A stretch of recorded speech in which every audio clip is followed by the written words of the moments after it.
What is up, everybody? Welcome to episode 2 of my own pool remodel. There was a lot that ate my lunch on this pool. This first thing you're going to see me do was pretty awful. I had been watching a lot of videos about chiseling stone waterfalls, and it would have been so easy to have a bridge saw do it at a granite shop. Phoenix Marble, local quarry here that's pretty famous. They've got a lot of the stonework on the U.S. Capitol building, tons and tons of famous buildings. They hooked me up with this amazing 5 foot by 10 foot slab, and I just decided that it was going to be too delicate to handle to stick it on this wall after. So we glued it on there, and then I sliced it in place, and it was a nightmare. It beat my butt, but you can see how cool it looks in the background there. It turned out awesome, but I think it took me about 8 hours of cutting. It was awful. But now you can see I'm doing all the Renolit stuff. There's going to be a lot more deep dives into the Renolit and what we do, but you can see me here. I'll do an explainer in a second, but we do a lot of specialty treatments that we train on when we do our Renolit trainings, and that nobody else does, like I'm doing right here, to make that seam just disappear. All right, guys, so one thing that we've really tried to focus on with the Renolit is, people who like gunite, which is, 1970s technology, but they think it's something special. It's that monolithic, smooth look of the plaster for the, 2 weeks it's brand new. The rest of the time it's aging and going to crap, but, it's very beautiful at first. So with Renolit, I want to try to make it look as seamless and as beautiful as possible. And on stairs and corners, there's a pretty good lap. This stuff's 80 mil thick. I mean, it's thicker than shoe leather. So you'll feel that, which is totally acceptable. It's totally normal.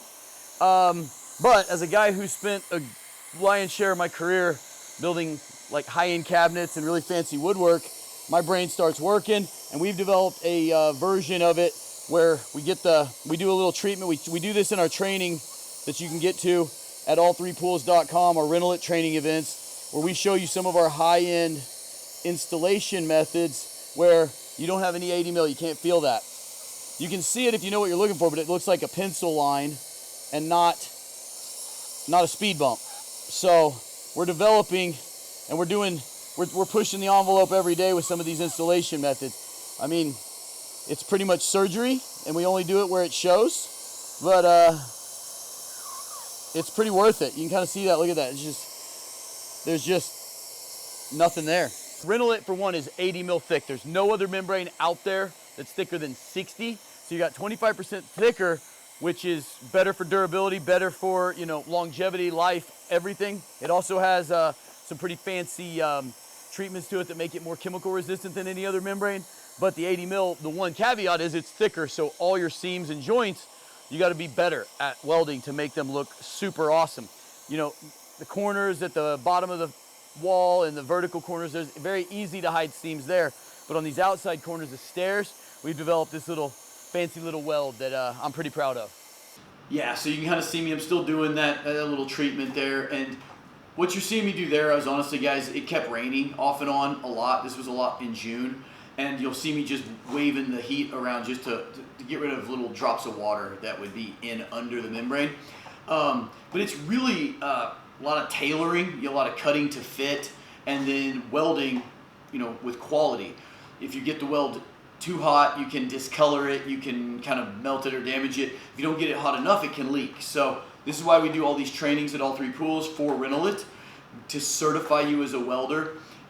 Big business opportunity right now, honestly, if you're in pools or in anything like that, because there's so few of us out there doing it. Renolit is like 50% of the pool market in Europe and the Middle East. It's only about 3% of the pool market in the US right now, but it's gaining a ton of ground with all these gunite pools falling apart prematurely due to concrete not really being the same. Right now you can see all that blue strip. The one thing about this pool, the reason I went Renolit instead of Eco, was that I added that basin in there behind where you see Marshall standing, and that is holding an auto cover in the water, and that's going to be pretty tricky to weld. I actually think I spent as much time welding that basin and that steel beam that Jonathan's got his hand on there as I spent on the entire pool. but it's only the first or second pool they've ever put a membrane, or they've ever put a Hydrolux auto cover in a membrane. And so there was just a ton of special little detailed welds. And the welder I have is the normal welder's got kind of a fat body, and I could barely fit it into that gap right there. So everything slowed down to a crawl, but it turned out amazing. But I think I spent something like 20 hours welding on that basin, which it just shouldn't have taken. And that'll be in the last episode, by the way, just to kind of preemptively tell you. You won't see the finish of this. You'll see a little teaser at the end, but you see Marshall there welding a corner.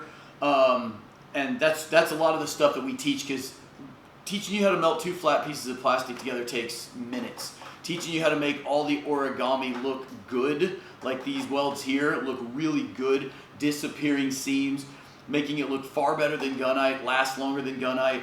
Those are skills that we're teaching.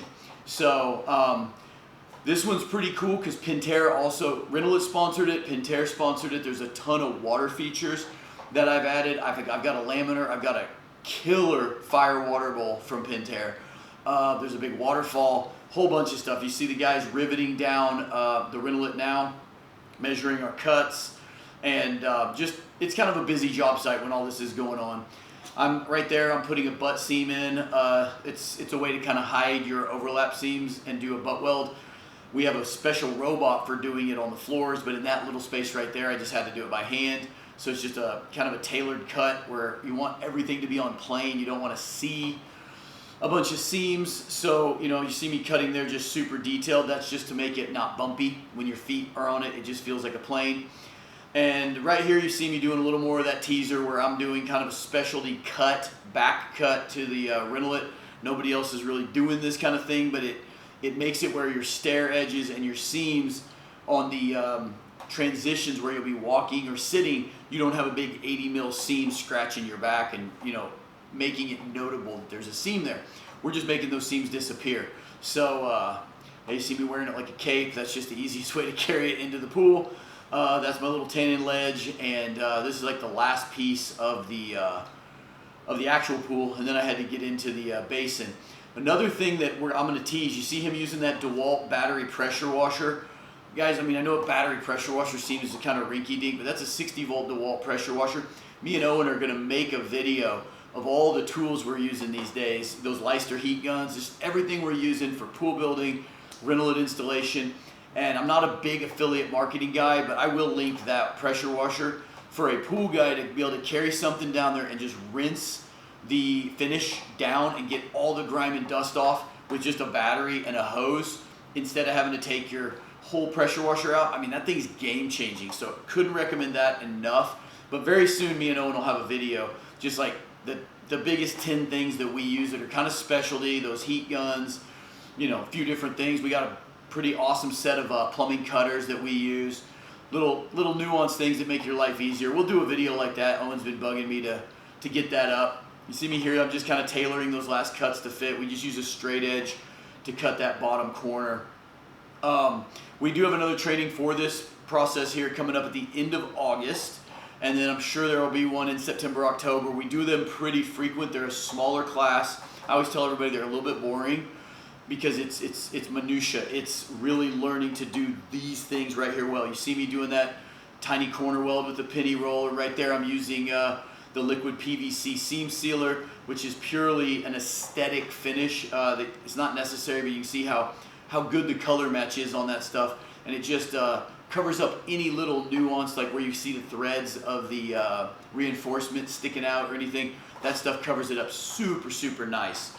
It's not always super comfortable. You see me laying down there. I was pretty tired. This one really wore me out because this one was almost all after hours on the weekdays and then all weekend. And I kind of ended up suffering from the same thing that pool builders know this. When homeowners, whether it's rainy May and you don't quite get done by Memorial Day and they're not swimming until June 5th or something, and how depressed they are and how down and how they can be a pain at that point. I was just kicking myself for tearing up my pool in April and not having it until after the 4th of July. Though it got very hot and I was just staring at a hot concrete hole. And it was depressing. I was really bummed out on the 4th of July welding instead of swimming. So, you know, it was kind of a funny dynamic. I got to live the life of my customers. This is the very end of this video, guys. I just kind of want to show you just a teaser of how it turned out. That's the laminator when it's in thumper mode with where it throws a little light bar. I just love these laminators. Look at that in the nighttime. All right, guys, so you see this is kind of how the pool is turning out. It's, Owen's put a few clips of the finished product. We're going to be doing deep dives on all the little features and then a full tour of this pool. But in the meantime, stay tuned, all3pools.com. We got trainings coming up for pools in September 17th through the 19th. We got Renolit in August. We're teaching all this stuff. It's better than ever. Eric's got pool kits going out every 3 days, it seems like. I will see you guys next week.